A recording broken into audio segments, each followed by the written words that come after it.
जय श्री कृष्णा। राधे राधे। भक्त जनों, आज आप श्रवण करेंगे शनिवार की पिपलध मुनि की कथा। गाजियाबाद में एक स्थान है दुर्गेश्वर महादेव मंदिर। इस जगह है रावण के दादा महिषी पुलत्स्य तपस्या करते थे। इनका आश्रम था। एक बार रावण यहाँ आए थे और उनको अभिषेक करने की आवश्यकता पड़ी, तो उन्होंने यहाँ भगवान शिव को स्थापित किया।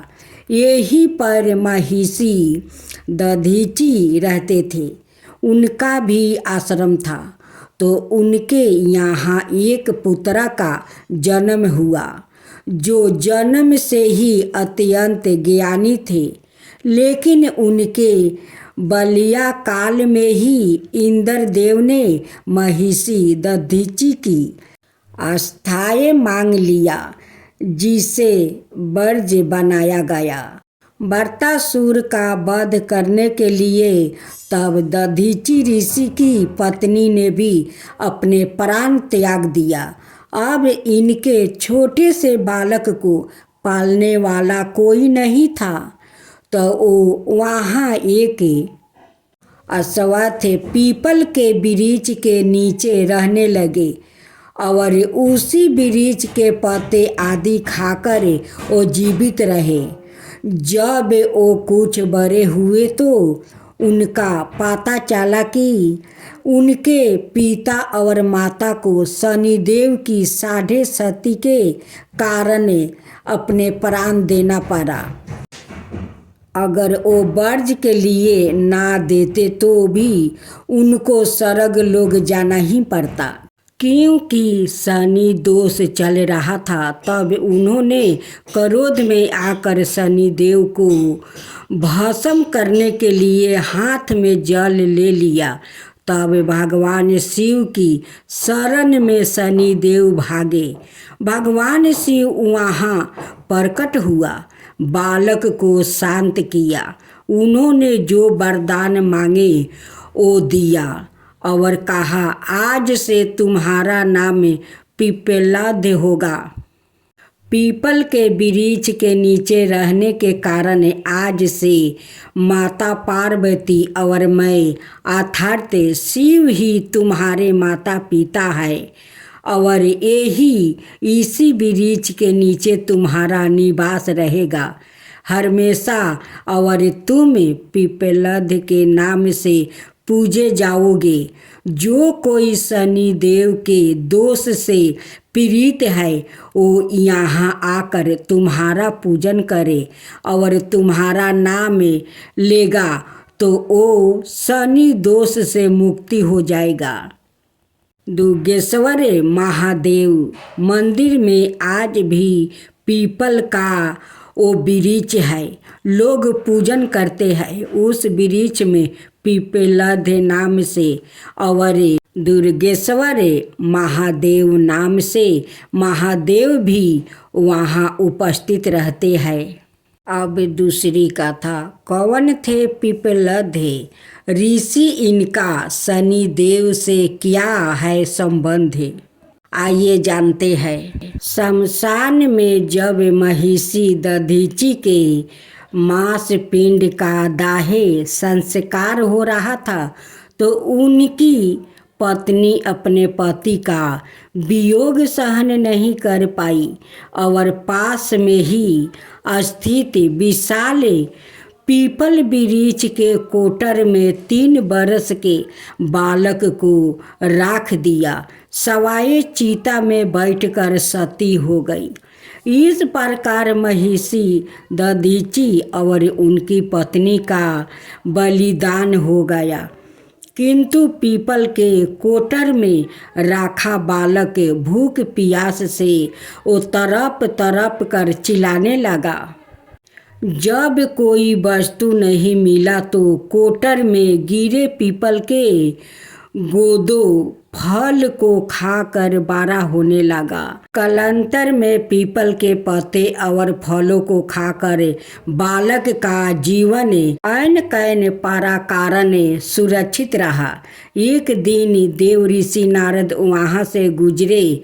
नारद ने पीपल के कोटर में बालक को देखकर उसका परिचय पूछा। बालक, तुम कौन हो? बालक, यही तो मैं भी जानना चाहता हूँ। नारद, तुम्हारे जनक कौन है? बालक, यही तो मैं जानना चाहता हूँ।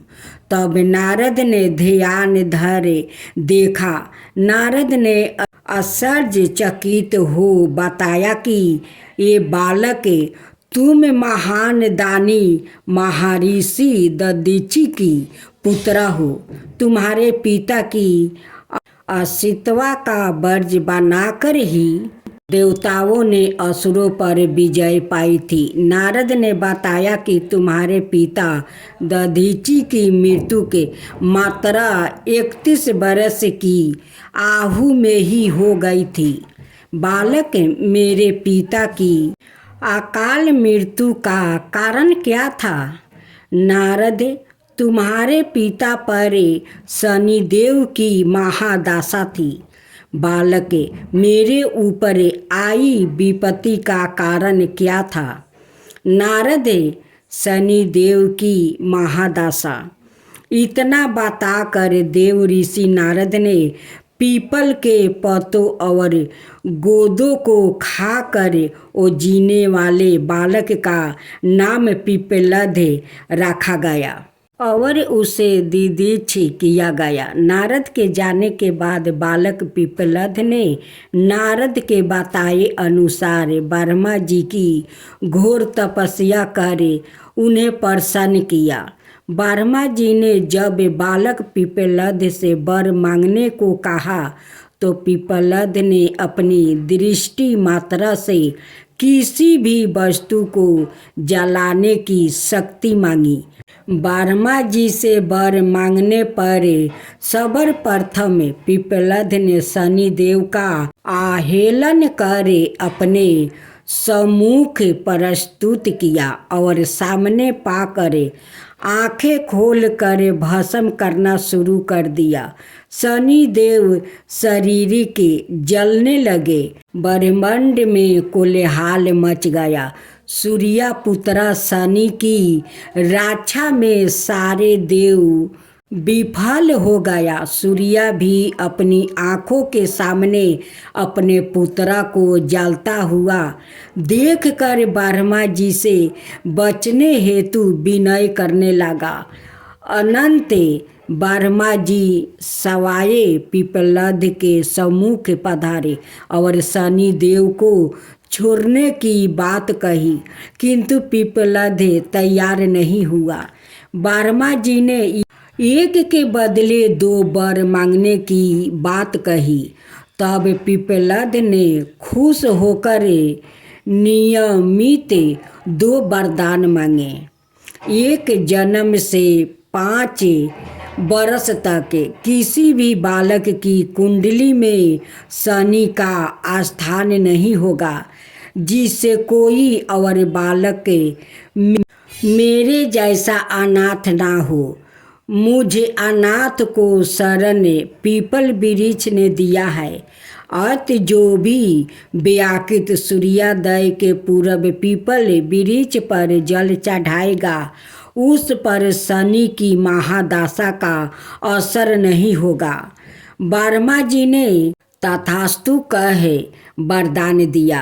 तब पीपलध ने जलते हुए शनि को अपने ब्रह्मांड से उनके पैरों पर आघात करके उन्हें मुक्ति कर दिया, जिससे शनि देव के पैर क्षतिग्रस्त हो गया और वो पहले जैसी तेजी से चलने लायक नहीं रहे। आते तभी से शनि संचरित या शनिचर और जो धीरे चलता है वही शनिचर है कहलाए। और शनि आग में जलने के कारण काली काया वाले अंग भंग रूप में हो गया। संप्रीति शनि की काली मूर्ति और पीपल वृक्ष की पूजा का यही धार्मिक हेतु है।